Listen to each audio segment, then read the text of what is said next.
불이 꺼진 식당 앞에 서 있습니다. 유리문 안쪽으로 하얀 먼지가 수북이 쌓인 테이블이 보이고 천장에 매달려 있던 조명은 거미줄에 감겨 흔들리고 있습니다. 한때 이곳은 온 가족이 가장 설레던 장소였습니다. 생일날이면 아버지가 일찍 퇴근하셨고 어머니는 평소보다 한 단계 좋은 옷을 꺼내 입으셨습니다.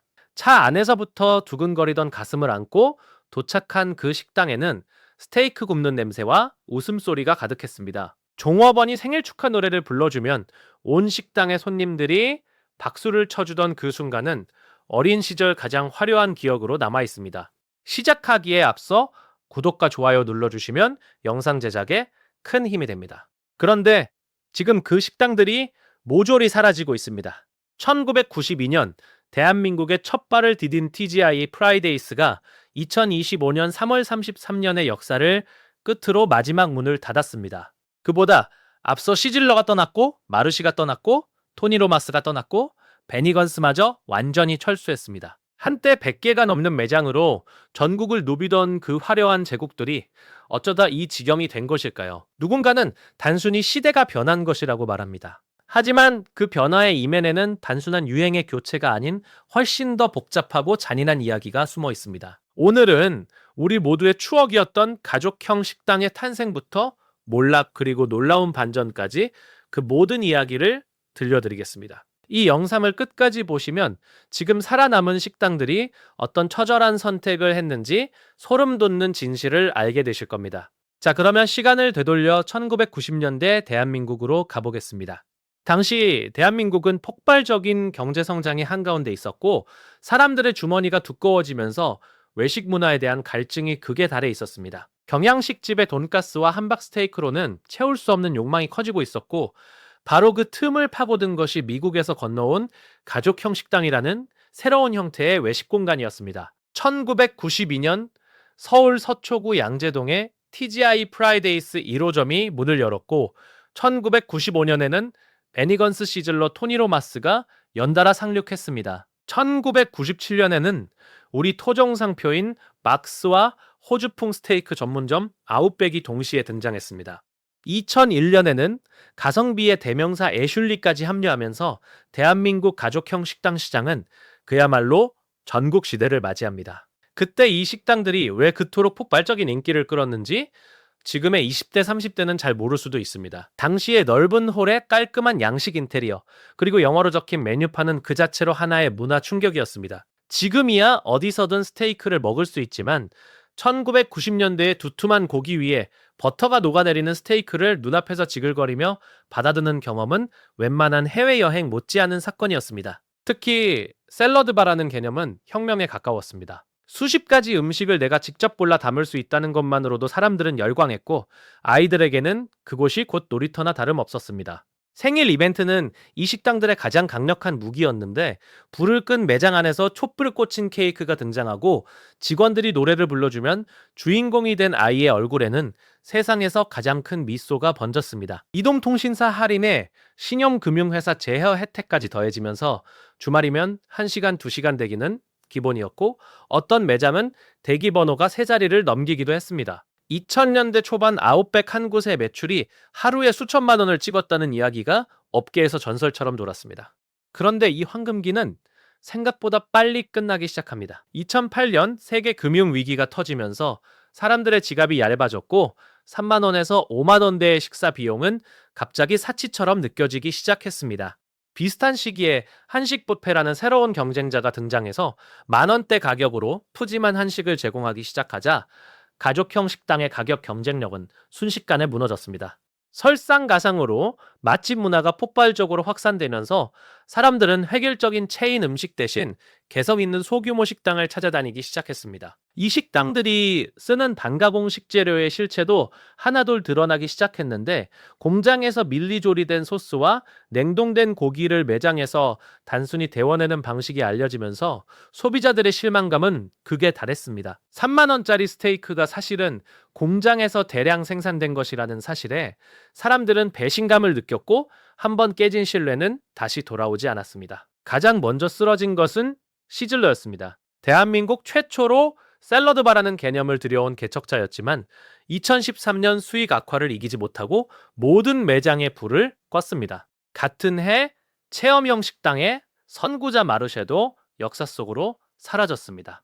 2015년에는 갈비 전문 토니로마스가 철수했고 2016년에는 한때 300개 매장을 자랑하던 베니건스마저 서울 역점을 마지막으로 완전히 대한민국을 떠났습니다. 아웃백도 이 시기에 치명적인 타격을 입어서 2014년 109개였던 매장이 불과 2달 사이에 34개가 폐점되는 충격적인 구조조정을 겪었습니다. 전체 매장의 31%가 한꺼번에 문을 닫은 것이었고 업계에서는 아웃백마저 끝났다는 이야기가 나돌았습니다. 벅스 역시 2015년 112개였던 매장이 2023년에는 28개로 쪼그라들었으니 4분의 1 수준으로 줄어든 셈입니다. 여기에 2020년 전 세계를 덮친 감염병 대유행이 가족형 식당에 최후의 일격을 날렸습니다. 넓은 매장에 많은 인원이 모여 식사하는 구조 자체가 방역의 적이 되었고 매출은 바닥을 쳤습니다.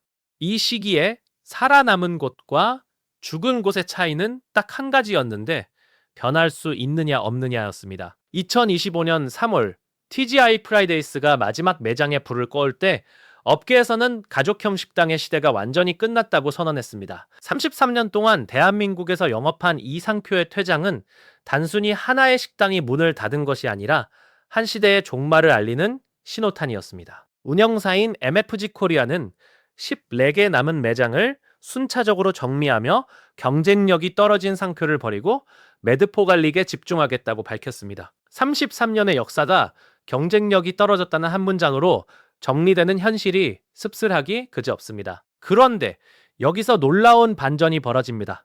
모두가 끝났다고 말한 가족형 식당 시장에서 살아남은 세 곳이 무서운 기세로 부활하고 있기 때문입니다.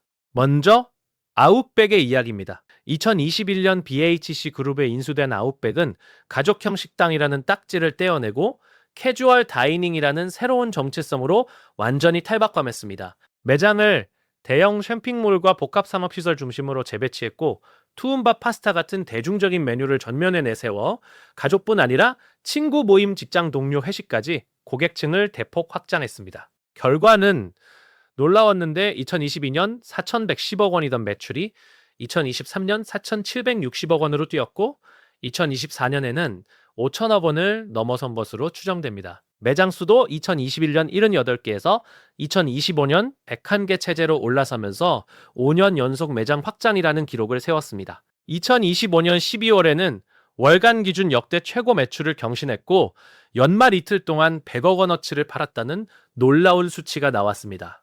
벅스의 전략은 정반대였습니다. 매장 수를 줄이는 대신 남은 매장을 극도로 고급화하는 길을 선택한 것인데 복스 프리미어라는 특화 매장을 통해 고품격 식사라는 새로운 정체성을 만들어냈습니다. 평일 점심 기준 약 4만 원, 주말 저녁 기준 약 5만 원이라는 가격대에도 불구하고 프리미엄 스테이크와 계절별 특화 샐러드바에 대한 반응이 뜨거워서 매니아 회원수가 전년 대비 22%나 급증했습니다. 가장 드라마틱한 반전의 주인공은 애슐리입니다. 감염병 대유행 이전 100개가 넘던 매장이 2022년 말 59개까지 쪼그라들었지만 애슐리는 가성비라는 칼 한 자루만 들고 전쟁터에 다시 뛰어들었습니다. 평일 점심 19,900원이라는 놀라운 가격에 200여 가지 음식을 제공하는 전략이 고물가 시대에 정확히 맞아떨어진 겁니다. 치킨 한 마리가 2만 원을 넘기는 시대에 2만 원이 안 되는 가격으로 스테이크부터 초밥까지 원하는 만큼 먹을 수 있다는 것은 소비자 입장에서 거부할 수 없는 유혹이었습니다. 결과는 폭발적이었는데 2024년 매출 4천억 원을 돌파하면서 2023년 대비 70%라는 경이적인 성장률을 기록했습니다.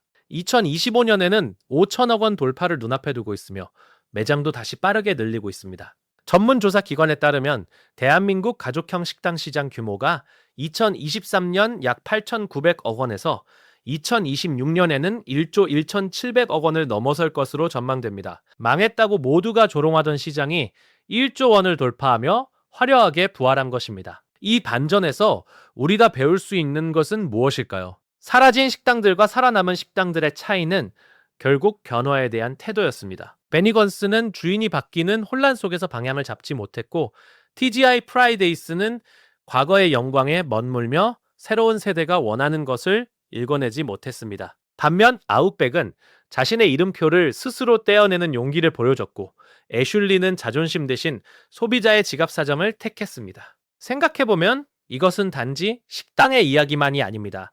한때 잘 나가던 기업도 사람도 시대의 흐름 앞에서 변하지 못하면 결국 퇴장할 수밖에 없다는 냉정한 현실의 축소판이기도 합니다. 어릴 적 생일에 갔던 그 식당에서 촛불을 끄며 빌었던 소원들이 기억나시나요? 그때 우리 옆에 앉아 환하게 웃어주시던 부모님의 얼굴이 떠오르시나요? 그 식당은 사라졌지만 그곳에서 만든 기억은 절대 사라지지 않습니다. 다만 세상은 계속 변하고 살아남기 위해서는 우리도 함께 변해야 한다는 것을 이 식당들의 흥망성쇠가 조용히 말해주고 있습니다. 지금 이 순간에도 누군가는 가족과 함께 살아남은 식당의 문을 열고 있을 겁니다. 스테이크가 지글거리는 소리 샐러드바 앞에서 설레는 아이의 눈빛, 그리고 가족끼리 마주보며 웃는 평범하지만 소중한 순간들은 이름표가 바뀌어도 형태가 달라져도 결코 사라지지 않을 것입니다. 어쩌면 진짜 중요한 것은 어떤 식당이 살아남느냐가 아니라 그 식탁 위에서 나누었던 온기 그 자체인지도 모릅니다.